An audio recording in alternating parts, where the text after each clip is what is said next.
ગુજરાતમાં પોલીસ પ્રશાસન અને સુરક્ષા વ્યવસ્થા સામે અનેક સવાલો ઊભા થતા હોય છે, કેમ કે એક તરફ પોલીસ અને ગૃહ મંત્રાલય દ્વારા એવી વાત કહેવામાં આવે છે કે ગુજરાતમાં સુરક્ષા ખૂબ છે, તો બીજી તરફ ગુજરાતમાં ખૂણે ખૂણે ખૂની ખેલો ખેલાતા હોય છે.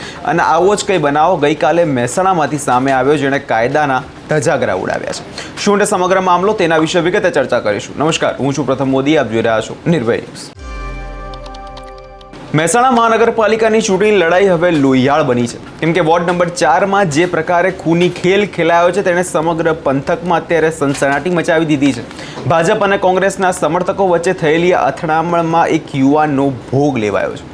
ઘટનાની જો વિગતે ચર્ચા કરીએ તો મહેસાણા વોર્ડ નંબર 4માં ગઈકાલે હિંસાનો બનાવ, જેમાં શહેરના તાવડિયા રોડ પર માનવ આશ્રમ ચોકડી પાસે અચાનક જ અજાણ્યા શખ્સો દ્વારા જીવલેણ હુમલો કરવામાં આવ્યો. આ હુમલામાં યુવક મિતેન ચૌધરીની હત્યા કરી નાખવામાં આવી. જ્યારે મિતેન ચૌધરી અને દીવન ચૌધરી પોતાની ગાડીમાં જઈ રહ્યા હતા ત્યારે હુમલો કરવામાં આવ્યો, જેમાં તેઓ ગંભીર રીતે ઘાયલ થયા હતા. સ્થાનિક દ્વારા તાત્કાલિક જ તે બંનેને હોસ્પિટલ ખસેડવામાં આવ્યા, પરંતુ કમનસીબે સારવાર દરમિયાન મિતેન ચૌધરીનું મોત નીપજ્યું હતું. અને ઘટનામાં સામે પક્ષોએ કોંગ્રેસના ઉમેદવાર પતિ પણ આમાં ઘાયલ થયો હોવાના સમાચાર સામે આવી રહ્યા છે. સૌપ્રથમ આખા બનાવને લઈ પોલીસ દ્વારા શું કહેવામાં આવી રહ્યું છે, સૌપ્રથમ તે સાંભળી લઈએ.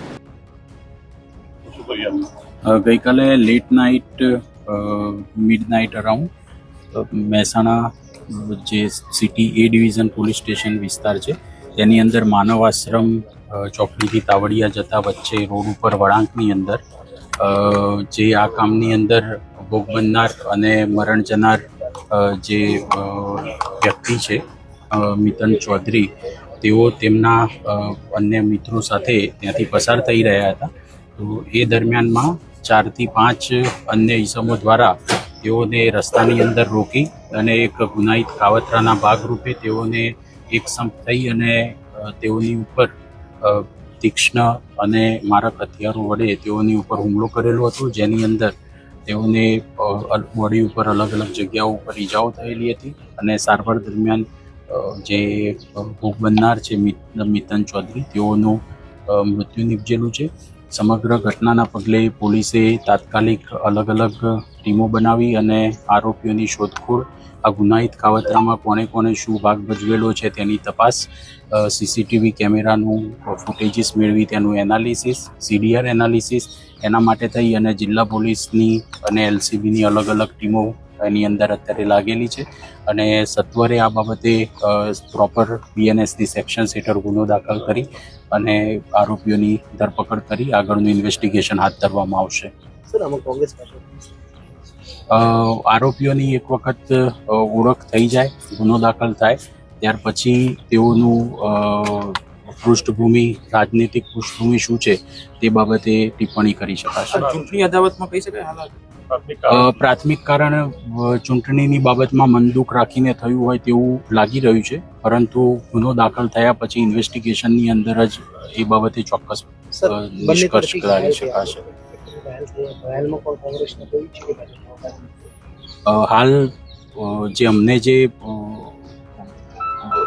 દવાખાના આધારિત જે વર્દી પોલીસને મળેલી છે તે બાબતે જે વ્યક્તિ મૃતક જયેલ છે તેઓ તરફી વર્દી મળેલી છે અને એની અંદર જે મરણ જનાર વ્યક્તિ છે તેઓ ભાજપાના સમર્થક વ્યક્તિ છે. પોલીસ અત્યારે આમ વિસ્તારમાં અત્યારે CCTV અને ટેકનિકલ સર્વેલન્સ અને કોલ ડિટેલ્સના આધારે પણ તપાસનો ધમધમાટ તેજ કર્યો છે. શંકાસ્પદ લોકોની અત્યારે હાલ પૂછપરછ કરવામાં આવી રહી છે. પરંતુ સવાલ એ છે કે ચૂંટણી પહેલાં જ પ્રકારે જે ઉમેદવારના સગાની હત્યા થવી, તે કાયદો અને વ્યવસ્થાની સ્થિતિ સામે અનેક મોટા સવાલો અહીંયા ઊભા કરે છે. રાજકારણ પોતાની જગ્યાએ હોય છે, પરંતુ ગુજરાતમાં આવા હત્યાના બનાવો શું સંકેત કરે છે કે હવે આ ગુજરાત અસુરક્ષિત ગુજરાત બની ગયું છે?